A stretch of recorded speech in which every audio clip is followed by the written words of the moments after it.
Good afternoon friends. இன்றைக்கி வீடியோவில் நம்ம பார்க்க போகிறது சாமந்தி செடி பற்றியும் ரோஜா செடி பற்றி நல்லா வளர்கிறதுக்கு ஃபெர்டிலைசர் சொல்கிறேன். சூப்பராக சாமந்தி செடியும் வளரும், அதே சமயத்தில் ரோஸ் கூட சூப்பராக வரும். ரெட் கலரில் தளிர், க்ரீன் கலரில் வந்து ஸ்டெம்மெல்லாம் பார்க்கறதுக்கு வரும். வீடியோக்குள்ளே போகிறதுக்கு முன்னாடி புதுசாக பார்க்குறவங்க நம்ம சேனலுக்கு சப்ஸ்கிரைப் பண்ணிக்கோங்க. வாங்க வீடியோக்குள்ளே போகலாம்.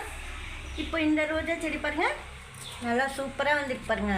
இது வந்து நான் ரொம்ப நாள் வச்சுருந்தேன் நடாமல். ஆரஞ்சு கலர் ரோஜா செடி, நல்லா பியூர் ஆரஞ்சு கவர்லேயே வச்சுருந்து அதுக்கப்புறமா நான் வந்து ஃபெர்டிலைசர்லாம் கொடுத்து சாயிலெலாம் கலந்து வச்சுட்டு நட்டுட்டேன். இதில் கொஞ்சம் கொக்கோ பீட்டும் சேர்த்து வச்சுருக்கிறேன். சூப்பராக க்ரீன் கலரில் தெரிஞ்சா, க்ரீன் கலரில் இருக்குது பாருங்கள் அந்த ஸ்டெம்மு. நல்ல ரெட் கலரில் தளிர் இருக்குது, லீஃப்லாம் ரெட் கலரில் வந்துட்டு பாருங்கள். நான் கொடுத்த ஃபெர்டிலைசர் தான் அது போல் வருது.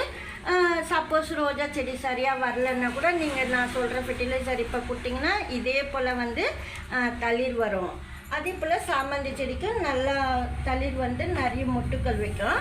இப்போ 2 கிளாஸ் பிளெயின் வாட்ரு, ஒரு வாழைப்பழம் தோல் பாருங்கள். ஆனால் இது போல் நீங்கள் பழமான வாழைப்பழம் தோல் இருந்தால் நல்லது. இப்போ இது போல் கொஞ்சம் பிளாக்காக இருக்கும், இது போல் வாழைப்பழம் தோல் போடணும்.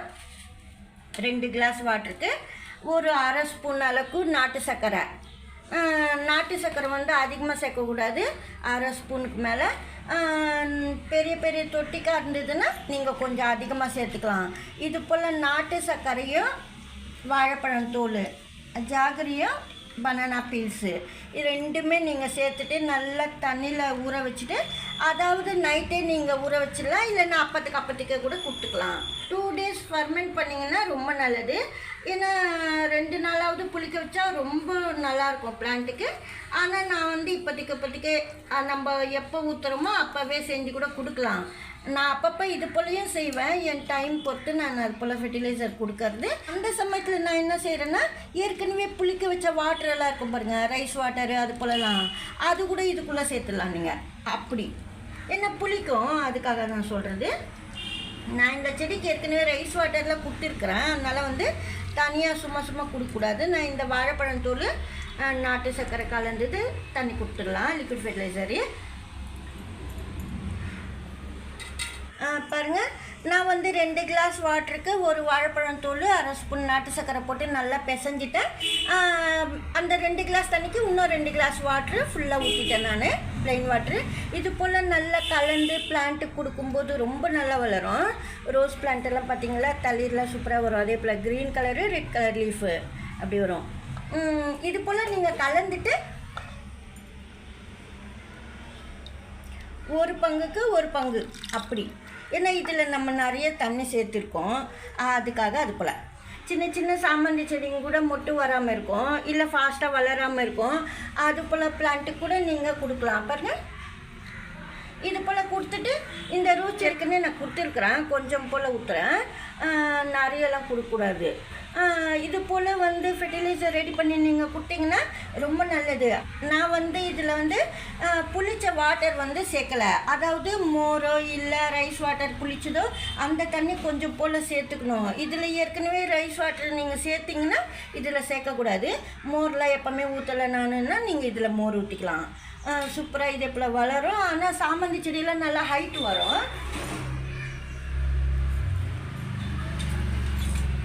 இது போல் சாமந்திக்கெல்லாம் ஊற்றும்போது காஞ்ச பிரான்ச்சஸ் அதெல்லாம் நீங்கள் கட் பண்ணி விடணும். இது வந்து பதியம் பண்ணது சாமந்தி செடி. இது போல் சாமந்தி வளரும், அதாவது ஃபாஸ்ட்டாக வளரும். மொட்டு வைக்கலனோட மொட்டு வைக்கும். ரோஜா செடி கூட நிறைய பட்ஸ் வைக்கும். பெங்களூர் ரோஸாக இருந்தால் பெரிய பெரிய பூக்களாக பூக்கும். அது போல் இப்போ இதே தண்ணி கூட நீங்கள் ஸ்ப்ரே பண்ணலாம் பிளான்ட்டுக்கு. அதாவது இப்போ நான் கலந்து தண்ணி ஊற்றிருக்கேன், ரேஷியோ இப்போ நான் கலந்து தண்ணி ஊற்றிருக்கேன் இந்த பிளான்ட்டுக்கு லிக்விட் ஃபெர்டிலைசரு. ஆனால் ஸ்ப்ரே பண்ணும்போது இன்னும் கொஞ்சம் அதிகமாக தண்ணி சேர்த்துக்கணும், ஃபில்டர் பண்ணிடணும். இப்போ இது நான் கலந்துட்டு ஃபில்டர் எல்லாம் பண்ணல, அப்படியே மேலோட கலந்துட்டு அந்த திப்பி வராமல் செடிக்கு தண்ணி ஊற்றிருக்கேன் லிக்விட் ஃபெர்டிலைசரு.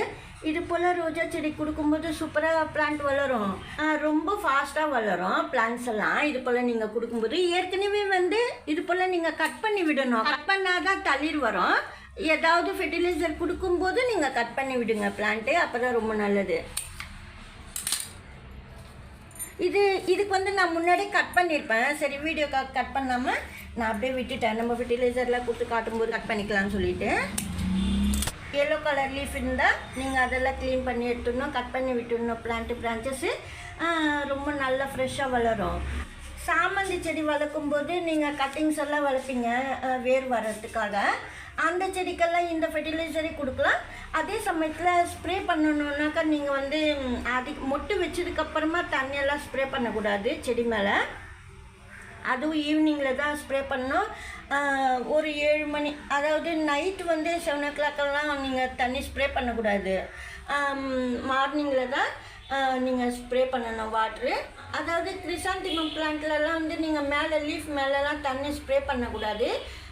மழை மட்டும் வரும்போது தான் தண்ணி படணும். மொட்டு வந்ததுக்கப்புறமா ஸ்ப்ரே பண்ணக்கூடாது வாட்ரு. மொட்டு வரத்துக்கு முன்னாடி நல்லா எவ்வளோ வேணாலும் ஸ்ப்ரே பண்ணிக்கலாம். பாருங்கள், இப்போ வந்து இதில் மொட்டு இல்லை, வளர செடி இதுக்கு நான் நல்லா தண்ணி வாட்டர் ஸ்ப்ரே பண்ணலாம். மொட்டு வந்ததுக்கப்புறமா ஸ்ப்ரே பண்ணக்கூடாது. அப்படி சாமந்தி செடிக்கு இது போல் வந்து மொட்டு மேலே தண்ணி ஸ்ப்ரே பண்ணும்போது மொட்டெல்லாம் கருப்பாக மாறிடும், சரியாக பூ பூக்காது. அதாவது மழை வந்தால் பரவாயில்ல, ரெயின் வந்தால் நம்ம வந்து தண்ணி ஸ்ப்ரே பண்ணக்கூடாது. சின்ன மொட்டாக இருக்கும்போது எதுவும் செய்யாது. பெரிய மொட்டு வந்ததுக்கப்புறமா நம்ம தண்ணி ஸ்ப்ரே பண்ணக்கூடாது விரிகிற சமயத்தில். அது மட்டும் நம்ம தெரிஞ்சுக்கணும். சாயில் அப்பப்போ வந்து லூஸ் பண்ணி விடணும் ரோஜா செடியெல்லாம் வளர்க்கும்போது. பாருங்கள், இது வந்து இப்போது இங்கே தளிர் வருது, இங்கெல்லாம் நிறைய பேசில் வரும் நம்ம இந்த ஃபெர்டிலைசர்லாம் கொடுக்கும்போது. ஏற்கனவே வந்து முழு பனானா கூட வந்து நாட்டு சர்க்கரை கலந்து பிசைஞ்சிட்டு நம்ம 1 month வரைக்கும் அப்படியே வச்சுருந்து 20 days ஆனால் போதும். அதுக்கப்புறம் நம்ம யூஸ் பண்ண ஆரம்பிச்சிடலாம். பனானா வந்து கொஞ்சம் ஒரே ஒரு வாழைப்பழத்தில் வந்து ஒரு 50 கிராம் வெல்லம் சேர்த்து பிசைஞ்சு அப்படியே வச்சிடணும் பாட்டிலில். அதுக்கப்புறம் கொஞ்சம் கொஞ்சமாக தண்ணியில் கலந்து நம்ம செடி குத்தலாம். அதுவும் நல்ல வேலை செய்யும், ரோஜா செடிக்கு சூப்பராக வரும். இப்போ நம்ம ரொம்ப சீக்கிரமாக செடி வேலை செய்யணுன்னா நீங்கள் இது போல் கூட நீங்கள் செஞ்சுக்கலாம். அர்ஜென்ட்டுக்கு நம்ம செடி சீக்கிரமாக வளரணும் அப்படின்னா அது கொஞ்சம் லேட் ஆகும். அதுக்காக இந்த பூ பாருங்கள், இது வந்து அடீனியம் பிளான்ட்டில் பூத்துது. இதை விட பெருசாக பூக்கும். அந்த பிளான்ட் எங்கிட்ட இருக்குது, நல்லா ரோஜா புள்ளியே இருக்கும் பார்க்குறதுக்கு.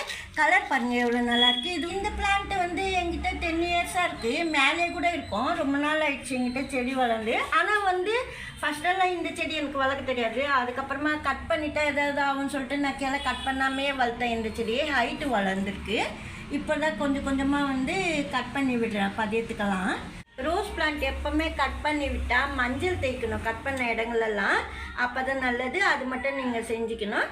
இது போலலாம் ரோஸ் பிளான்ட்டுக்கு, கிரிசாந்திமம் பிளான்ட்டுக்கு இது போல் நீங்கள் ஃபெர்டிலைசர்லாம் ரெடி பண்ணி ஊற்றுனீங்கன்னா பிளான்ட்டுக்குள்ளே சூப்பராக வளரும். இதே போல் வந்து ஃப்ரெஷ்ஷாக இருக்கும் பிளான்ட் எப்போவுமே. நம்ம அப்பப்போ மந்த்லி ஒன்ஸ் இது சேர்த்தா ரொம்ப நல்லது. இந்த வீடியோவில் தான் பிடிச்சிருந்தா லைக் பண்ணுங்கள். நன்றி, தேங்க்யூ.